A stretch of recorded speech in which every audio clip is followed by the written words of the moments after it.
Hello and नमस्ते तपाईहरुलाई फेरि पनि स्वागत छ मेरो एनडीए डान्स स्टुडियोको युट्युब च्यानलमा। आज पनि म देवराज गुरुङ तपाईहरुको साथमा एउटा नयाँ फरक खालको एउटा डान्सको एउटा स्टेप एउटा भिडियो लिएर आएको छु। आशा छ तपाईहरुले धेरै भन्दा धेरै माया गर्नुहुनेछ, धेरै भन्दा धेरै मन पराइदिनुहुनेछ। अघिल्लो एपिसोडहरुमा मैले body wave, reverse, hand brake, leg break विविध कुराहरू सिकायौं। अब ती सबै कुरालाई आजको एपिसोडमा चाहिँ म मर्ज गरेर एउटा छुट्टै खालको स्टेप जो ह्यान्डदेखि लिएर बडीमा वेभ ल्याउँछ, बडीबाट फेरि साइडमा लान्छ, त्यो कसरी गर्ने भन्ने कुरा तपाईहरुलाई म सिकाउन गएको छु। कृपया यो भिडियो अन्तिमसम्म हेरिदिनु होला र पक्कै पनि लाइक, कमेन्ट अनि शेयर पनि गरिदिनु होला।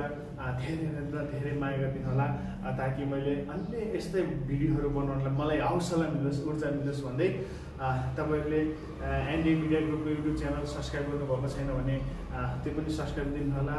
पछाडि ब्याकग्राउन्डमा तपाईहरु देखिरहनु भएको छ लोकपिडीको सेट छ। लोकपिडी कार्यक्रमहरू प्रत्येक बिहीबार तपाईले नयाँ श्रृङ्खला नयाँ कलाकारहरूसँग दोहोरी गीत पनि सुन्न सक्नुहुनेछ।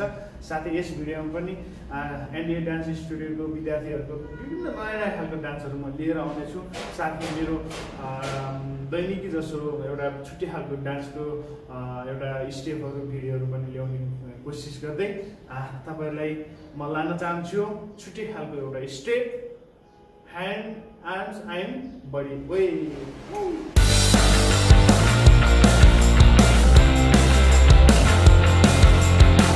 तपाईले मैले अघि नै जानकारी गरेको छु कि आज चाहिँ म आर्म्स हातको वेभहरू तपाईले सिकिसक्नुभयो होला जहाँसम्म लाग्छ। यदि तपाईले यो भिडियो फर्स्टमा हेर्नु भएको छ भने तपाईले पार्ट 3 मा तपाईले आर्म्स जुन यो हातको वेभ, ह्यान्ड वेभ हेर्न सक्नुहुन्छ। ह्यान्ड ब्रेक पनि भनिन्छ, त्यो हेर्न सक्नुहुन्छ। तल डिस्क्रिप्सनमा पनि हेर्न सक्नुहुनेछ।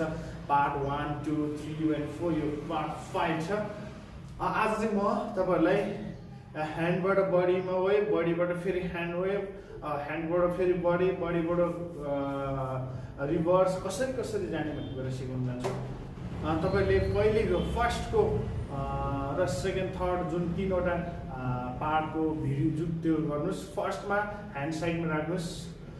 हामीले थर्ड एपिसोडमा गरेको 1, 2, 3 बाट वेभ तल जाने। अब वेभ गर्छ नि, वेभ 1, 2 फेरि रिभर्स जाने 3, 4 अनि 5, 6, 7, 8 1, 2, 3, 4 5, 6, 7, 8 1, 2, 3, 4 5, 6, 7, 8 हामीले यसरी रिभर्स गर्न सकिन्छ। जुन हामीले सिंगल सिकेको पार्टहरू थियो त्यसलाई हामीले फुल जोइन गर्ने। जस्तो हामीले पार्ट 1 मा चाहिँ बडी वेभ मात्रै गरेको थियौं, बडी वेभ गरेका थियौं भने पार्ट 2 मा बडी वेभ एन्ड रिभर्स फेरि गरेको थियौं, रिभर्स फेरि गरेको थियो भने अब थर्डमा हामीले के गरेको थियौं, ह्यान्ड ब्रेक मात्रै गरेको थियौं, ह्यान्ड वेभ मात्रै सिकेको थियौं। जुन ह्यान्ड वेभ मजाले सिक्नु भएको थियो भने अब त्यो सबलाई मिश्रण गरेर हामी चाहिँ एउटा बडी, ह्यान्डबाट बडी, बडीबाट रिभर्स, रिभर्सबाट फेरि फ्रन्टमा पनि जान सक्यो, यसरी ब्याक गएर फेरि लेफ्टमा पनि जान सक्यो, लेफ्टबाट आएर यसरी यतै फर्किन पनि सक्यो, यसरी टर्न भएर यसरी ब्याक गएर फेरि यस्तो गर्न सक्यो, ह्यान्ड मात्रै गर्न सक्यो। जुन कुरा चाहिँ हामीको हिप हप डान्स विशेष गरी वेस्टर्न मोडर्नहरुमा पनि युज हुन्छ। साथै विशेष गरी वेस्टर्न डान्सहरुमा तपाईले यो स्टेप बिल्कुल युज गर्न सक्नुहुन्छ। म पछिको भिडियोहरुमा डान्सको स्टेपहरुमा गीतहरुमा नाचेर नि तपाईलाई म स्टेप राखेर दिन्छु। फर्स्टमा त तपाईले बेसिक सिक्नुपर्ने हुन्छ, बेसिक पनि सिक्नु होला।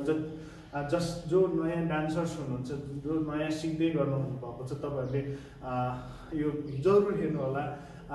फेरि पनि एकचोटि म गर्न जस्तो यतापट्टि फर्क्यो, हामीले वेभ गर्न जानिसकेको छ पार्ट 1 र पार्ट 2 बाट रिभर्स वेभ। अब त्यसमा हामीले यो पनि गर्न जानिसकेको छ, ह्यान्ड वेभ, आर्म वेभ गर्नु पनि जानिसकेको छ, त्यसलाई यहाँबाट ल्याउनु पनि जानिसकेको छ। अब यसको हाफ मात्रै गर्नुस्। 1, 2, 3, 4 अनि डाउन जानुस्, वेभ गर्ने, फेरि रिभर्स गर्ने, फेरि यहीँबाट हान्ने, फेरि डाउन लाने 2 एउटा अभ्यास यो गर्नुस्। तपाईले नम्बर 1 को अभ्यास यो गर्नुस्। अब नम्बर 2 मा लेफ्ट साइडमा गर्नुस् 1 2 3 4 5 6 7 8 1 2 3 4 5 6 7 8 यो दुईवटा भयो अब थर्ड मा यताबाट ल्याउनुस् 1 2 3 4 डाउन डाउन डाउन up 3 4 5 फेरि लेफ्टबाट 1 2 3 डाउन डाउन up 1 2 3 अब त्यसलाई फास्ट गर्दाखेरि यस्तो होइन अब 4 5 6 यो थर्ड नम्बर हो भने जस्तो अब यहाँबाट लान सकिन्छ यताबाट फर्किने 1 2 3 अब यहाँबाट फेरि ब्याकमा जाने 1 2 3 1 2 3 1 2 3 1 2 3 अब यता फर्केर गयो ह्यान्ड ब्याक 1 2 3 1 2 फेरि ब्याक 1 2 3 1 2 3 यो चारवटा स्टेप तपाईँले प्र्याक्टिस गर्नु होला जुन कि फर्स्टमा छ 1 2 3 4 5 6 7 8 1 2 3 4 5 6 7 8 1 2 3 4 5 6 7 8 1 2 3 4 5 6 7 8 अर्को छ 1 2 3 4 5 6 7 8 1 2 3 4 5 6 7 8 यो चिज गरिसक्नु भएपछि तपाईँले एकदमै तपाईँको बडीलाई एकदम डान्स गर्नलाई कम्फर्टेबल हुन्छ जति पनि तपाईँले वेट गर्नुहुन्छ वेटको बडीमा ल्याउन सकिन्छ सबै मिश्रण गर्न सकिन्छ अझै पनि अरूहरू छ लेग मुभहरू जुन यो मुभ्सहरू छ त्यसलाई युज गरेर तपाईँले अन्य भिडियो थुप्रै गर्न सकिन्छ डान्स भनेको एउटा क्रिएसन हो तपाईँले थुप्रै पाराले त्यसलाई गर्न सकिन्छ त्यसको लागि फर्स्टमा बेसिकहरू आउनु पर्यो बेसिकहरू सिक्नु होला यो भिडियोलाई माया गरिदिनु होला अन्य श्रृङ्खला पनि आउनेछ कृपया युट्युब च्यानललाई पनि सब्सक्राइब गरिदिनु भन्दै आजको जुन मैले 4वटा स्टेपको थियो त्यो कृपया कम्प्लिट गर्नु होला भन्दै म बिदा हुन चाहन्छु हस्त नमस्ते थ्याङ्क यू भेरी मच